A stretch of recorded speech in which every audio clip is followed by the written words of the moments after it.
আসসালামু আলাইকুম প্রিয় দর্শক, মোহাম্মদ আখতারুজ্জামান বলছি। ফিশারিজ বাংলাদেশ চ্যানেলটি বিশ্বের যে প্রান্ত থেকে দেখছেন সেই সমস্ত মাছ ও চিংড়ি খামারি ভাই বোনদের স্বাগত জানাচ্ছি। আশা করছি আপনারা ভালো আছেন। ভিডিওটি খুব গুরুত্বপূর্ণ।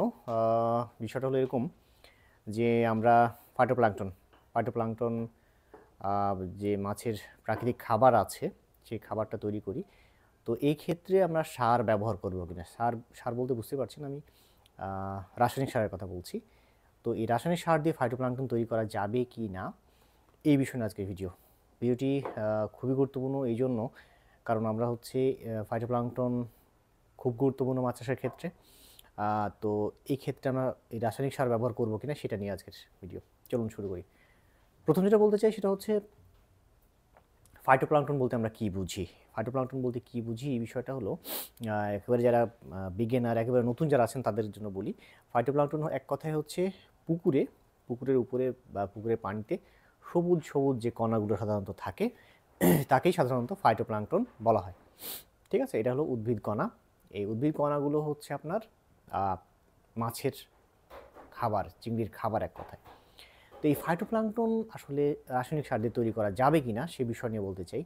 ফাইটোপ্ল্যাঙ্কটনের যারা আমাকে আপনারা নিয়মিত ফলো করেন তারা খুব ভালো করে জানেন ফাইটোপ্ল্যাঙ্কটনের কতটা গুরুত্ব যা ছিল, যতটা গুরুত্ব ছিল তার চেয়ে গুরুত্ব সামনে আরও বাড়বে।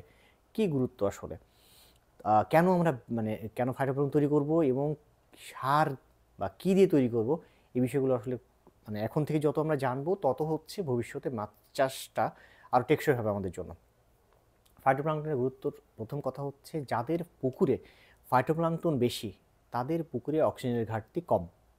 একেবারে সহজ কথা যেটা, যেসব খামারি তাদের পুকুরে নিয়মিত ফাইটোপ্ল্যাঙ্কটন রাখেন, চাষ শুরু থেকে শেষ পর্যন্ত সময়ে ফাইটোপ্ল্যাঙ্কটন যাদের পুকুরে থাকে সেই সব খামারে অবশ্যই অক্সিজেনের ঘাটতি কম হবে। অর্থাৎ ফাইটোপ্ল্যাঙ্কটন হচ্ছে অক্সিজেনের একটা বড় সোর্স, একটা বড় উৎস হচ্ছে ফাইটোপ্ল্যাঙ্কটন। এছাড়া আগে তো বললাম যে খাবার, যেহেতু এটা হচ্ছে মাছ বা চিংড়ি যেহেতু খাবার, সো এটা একটা বিশাল ব্যাপার।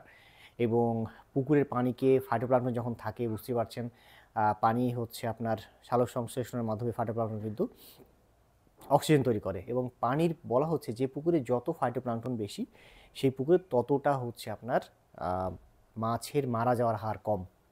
ঠিক আছে, এখন ফাইটোপ্ল্যাঙ্কটন দিয়ে সার দিয়ে ফাইটোপ্ল্যাঙ্কটন তৈরি করা যাবে কিনা। তো প্রথমেই মোটা থেকে বলতে চাই যে এই সার দিয়ে কখনোই ফাইটোপ্ল্যাঙ্কটন তৈরি করা যাবে না।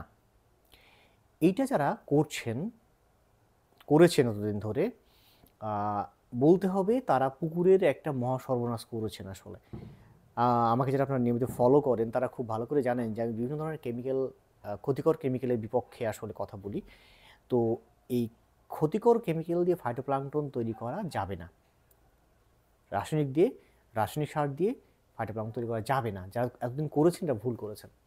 এটার কেন করা যাবে না, এর মধ্যে প্রথম যে কারণটা সেটা হচ্ছে আমি বলি, সেটা হচ্ছে বলা হচ্ছে যারা রাসায়নিক সার দিয়ে যারা প্লাঙ্কটন তৈরি করেন তারা প্রথম পুকুরে বিষ বপন করেন।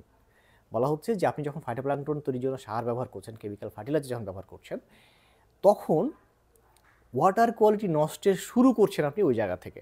পানির মান নষ্টের শুরু হয় হচ্ছে আপনার এই ফাইটোপ্ল্যাঙ্কটন যখন তৈরি করছেন রাসায়নিক সার দিয়ে। ঠিক আছে, এরপরে আর কি আছে, এরপরে এনভায়রনমেন্টাল অনেক ইস্যু আছে। এই রাসায়নিক সারগুলো হচ্ছে আপনার পুকুরের কি হচ্ছে, তাপমাত্রা বাড়িয়ে দিচ্ছে। সামনে বললাম না যে গ্লোবাল ওয়ার্মিং হচ্ছে।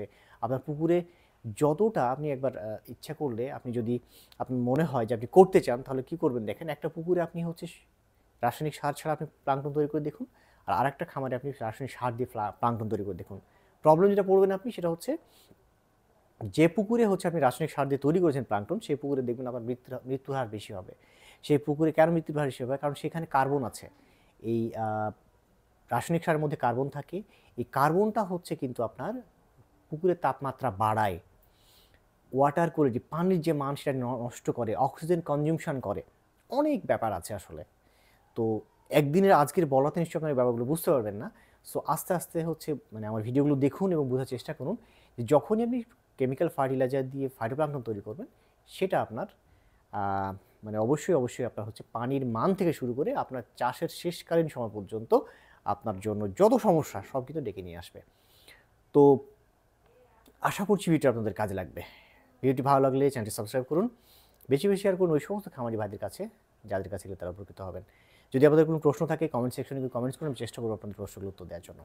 ভালো থাকবেন, দেখাবো অন্য কোনো দিন অন্য কোনো ভিডিও নিয়ে। সে পর্যন্ত আল্লাহ হাফেজ।